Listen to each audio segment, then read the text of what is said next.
안녕하세요, 셀폴더입니다. 자, 여기까지 스토어의 정보를 가지고 사용자 목록에서 사용자 정보, 사용자 정보에서 사용자 수정, 그리고 사용자 추가를 하고 난 다음에 사용자 정보까지 넘어가는 방법 안에서 사용하는 스토어 부분과 라우터 부분에 대해서 기능을 구현해 보았습니다. 자, 여기에서 하나의 이제 단점이 있다고 하면, 자, 이렇게 전달된 스토어의 정보는 화면을 새로 고침했을 때 초기화 된다는 단점이 있습니다. 저희가 개발하고 있는 이 뷰는 싱글 페이지 애플리케이션이기 때문에 인덱스 HTML에서 모든 화면을 계속 DOM 형식으로 변환만 주고 있지 화면 페이지가 정말 넘어가지는 않고 있습니다. 그렇기 때문에 모든 정보는 자바스크립트에 저장되어 있는 상태이고 화면이 새로 고침이 되면서 그 정보가 다 초기화가 됩니다. 자, 그래서 그 초기화된 정보를 어떻게 하면 초기화되지 않고 다시 사용할 수 있을지에 대해서 생각을 해봤으면 좋겠습니다. 예시를 통해서 사용해 보기 위해서 개발자 모드의 애플리케이션에 가보시면 스토리지라는 부분이 있는데 여기에서 섹션 부분과 쿠키 부분이 있습니다. 자, 여기서 섹션 부분을 한번 사용해 보도록 하겠습니다. 여기 섹션의 내용을 이렇게 클릭해서 보시면 키와 밸류 부분을 이용해서 데이터를 저장할 수 있습니다. 저희가 스토어에 담고 있는 이 사용자 정보를 커밋을 해서 저장하고 있을 때만 섹션에 그 사용자를 가지고 다닐 수 있도록 섹션 쪽에 저장해 보도록 하겠습니다.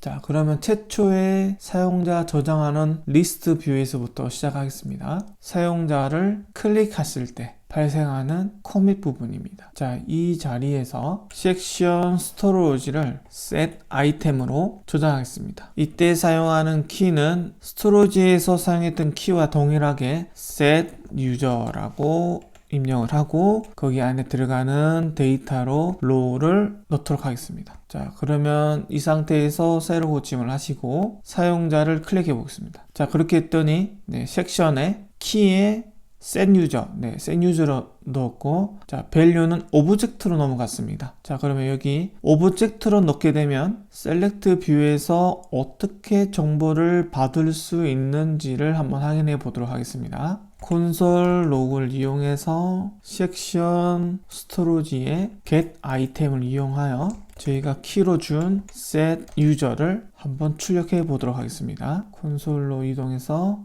보시면 오브젝트로 그냥 찍혔습니다. 자, 이렇게 되면 저희가 꺼내서 사용하기가 힘들겠죠. 그래서 row를 그냥 그대로 넣게 되면 오브젝트로 저장되기 때문에 이 부분을 문자열로 변환하는 방법을 사용해야 됩니다. 그래서 자바스크립트에는 JSON string 파일이라고 하는 함수를 이용해서 오브젝트를 문자열로 변환할 수 있는 방법이 있습니다. 자, 그러면 다시 취소 눌러서, 자, 그러면 이벤트를 한번 실행해 보도록 하겠습니다. 클릭. 자, 그러면 여기 셀렉트 뷰 쪽으로 이동했을 때 문자열로 오브젝트가 출력된 걸 확인할 수 있습니다. 자, 그러면 셀렉트 뷰에서 콘솔로 출력했던 여기 이 부분의 결과값을 위에서 변수로 받아서 한번 확인해 보겠습니다. 자, 그러면 이 유저를 여기 출력을 할 때 다시 문자열을 오브젝트로 변환하는 방법으로 JSON 파스를 이용하여 변환을 해보도록 하겠습니다. 자, 그렇게 했더니 위에 문자열로 전송되었던 부분이 이번에는 저희가 꺼냈을 수 있게끔 오브젝트 형식으로 변환하는 걸 확인할 수 있습니다. 자, 이 정보는 새로 고침을 하더라도 그대로 출력이 나오는 걸 확인할 수 있습니다. 그 이유는 섹션에 담겨져 있기 때문에 저희가 삭제를 하지 않는 이상 그대로 저희 브라우저에 남아 있기 때문에 새로 고침을 하더라도 데이터는 초기화가 되지 않습니다. 그러면 이 부분을 다른 뷰에도 똑같이 넣으면 비효율적으로 되겠죠. 그래서 이 부분을 섹션에 담겨져 있는 사용자를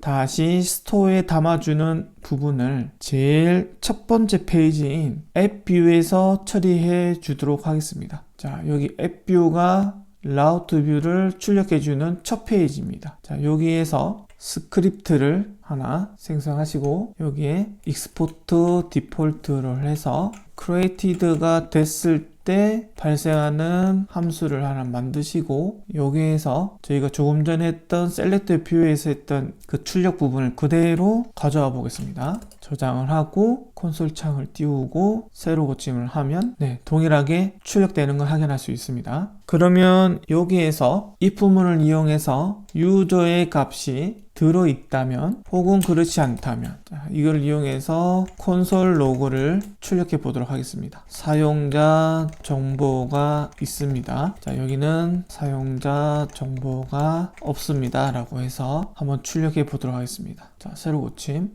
사용자 정보가 있습니다 라고 떴죠. 자, 이 상태에서 애플리케이션에 가서 섹션의 정보를 위에 지우는 명령을 이용해서 지워버리겠습니다. 지워졌습니다. 자, 이 상태에서 콘솔로 이동을 해서 다시 새로 고침을 했을 때 여기와 같이 사용자 정보와 함께 사용자 정보가 있습니다 라고 나오는지 확인해 보도록 하겠습니다. 사용자 정보가 없습니다 라고 변환이 됐습니다. 자, 그런데 지금 우리는 else 부분은 필요가 없습니다. 사용자 정보가 없으면 굳이 스토리지에 내용을 넣을 필요가 없기 때문에 이 부분은 지우시고, 자, 사용자 정보가 있을 경우에만 this에서 store에 commits를 해주면 됩니다. 이 commit 해줄 때 데이터는 JSON 파스를 이용해서 그 사용자를 추가하게 만들고 set user를 전달합니다. 자, 이렇게 되면 이제는 사용자 목록으로 가서 사용자를 클릭을 하고 새로 고침을 하더라도 그 정보는 삭제되지가 않습니다. 수정 페이지로 한번 가볼까요? 자, 이 상태에서 새로 고침. 전혀 문제가 없습니다. 자, 여기서 이제 마무리로 사용자 수정 페이지에서 사용자 수정이 되고 난 다음에 스토어에 커밋을 하는 부분이 있습니다. 이 부분도 리스트 뷰에서 한 것과 같이 섹션의 스토리지의 정보를 변환해 줘야 됩니다. 그 이유는 데이터는 변경이 되었지만 섹션에는 데이터가 변경이 안 되면 사용자 정보로 넘어갔을 때 잘못된 정보를 전달해 줄 수가 있는 사항이 됩니다. 그렇기 때문에 자, 이 부분을 다시 업데이트 뷰에 가서 스토어 커밋을 하는 이 부분에 리절트 값을 다시 set 유저 쪽으로 저장을 하시면 됩니다. 그렇게 하면 또 한 군데 또 남았죠? 네, 맞습니다. create 뷰에서 사용자를 생성하고 난 다음에 여기서도 커밋으로 새로운 사용자를 등록하는 부분이 있습니다. 그러면 여기에도 동일하게 넣어주시면 좋겠습니다. 자, 여기 들어갈 때는 리스폰스에 리절트가 들어가야 되겠네요. 그렇게 되면 이제 수정 화면에 수정하러 가서 여성으로 변경하고 난 다음에 현재 여기 내용을 섹션에 가서 보시면 젠더가 true, 남성으로 되어 있는데 이제 저장을 누르게 되면 이 true 부분이 false로 바뀌면 되는 거죠. 저장? 펄서로 변환이 됐습니다. 이 부분을 처리하기 위해서 조금처럼 코밋 되는 지점 부분에 전부 섹션 스토리지 셋 아이템을 이용해서 매번 업데이트 되도록 처리를 했습니다. 셀렉트 뷰에 캔슬 부분이 있습니다. 여기에서는 스토리지를 초기화하는 부분이 있죠. 자, 여기에서는 여기 데이터를 초기화를 하든지 삭제를 해야 됩니다. 삭제하기 위해서 여기 스토리지 커밋 하는 부분 아래에 섹션 스토리지에 remove item이라고 하는 함수를 이용해서 저희가 사용한 set user라는 이름을 넣게 되면 이제 사용자 정보 보기에서 취소를 눌렀을 때 사용자가 들어있는 섹션 정보가 지워지게 됩니다. 취소. 지워졌죠. 자, 그렇게 되면 여기는 완전 초기화되는 부분 적용했습니다. 그게 섹션 뷰인 사용자 정보 페이지의 취소 버튼 이벤트에 추가를 했습니다. 스토어도 초기화를 하지만 섹션도 초기화할 수 있도록 이렇게 적용을 하시면 됩니다. 이제 새로 고침에 대해서에 대한 보강은 끝났습니다. 여기에서 이제 한 가지 더 나간다고 하면 섹션 부분에 사용자 정보가 그대로 노출되고 있죠. 있죠. 이 부분을 일반 사용자가 알지 못하게 암호화가 되면 더 좋을 수도 있습니다. 그 이유는 여기 보면 이메일, 뭐 패스워드 이런 부분 다 있죠. 넘버도 있고. 그렇기 때문에 이 부분을 한번 암호화를 시켜보도록 하겠습니다. 그러면 셀렉트 뷰에서 최초의 섹션에 넣는 여기 이 부분에서 한번 암호화를 시켜보도록 하겠습니다. 자, 그래서 요거를 정리할 수 있는 메소드를 하나 하겠습니다. base64라고 하는 함수를 하나 만들고 리턴으로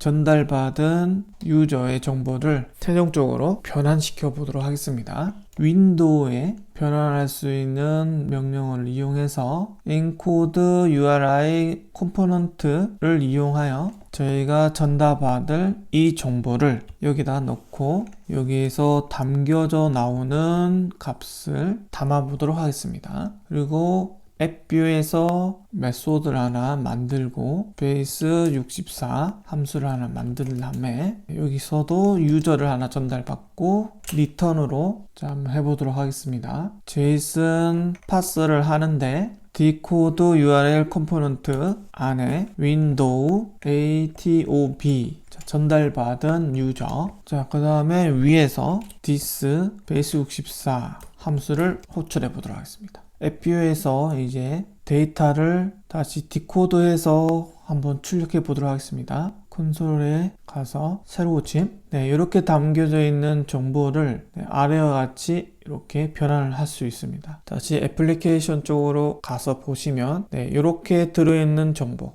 무슨 말인지 하나도 모르겠는 정보가 콘솔로 출력해서 보시면 저희가 알아볼 수 있는 오브젝트 형식의 데이터로 다시 알아볼 수 있는 상태가 됩니다. 그러면 약간의 보안을 상승시킬 수 있는 방법이겠죠. 리스트 뷰에서 했던 이 작업 부분을 크리에이트에 있는 부분과 그리고 업데이트 뷰에 있는 부분에 추가하시고 섹션 스트로지 셋 아이템 하는 부분에 this.base64로 함수를 사용하시면 최종적으로 여러분들이 약간의 보안을 상승한 상태의 데이터 관리가 다 됩니다. 자, 최종적으로 확인해 보도록 하겠습니다. 이름을 클릭을 하고 새로 고침, 그대로 저장이 된 걸 확인할 수 있고 수정을 누르고 여기 화면에서도 새로 고침, 전혀 문제없이 확인됐고 남성이라고 정보를 수정하고 저장을 한 후에 여기에서 데이터가 변경된 상태에서도 새로 고침,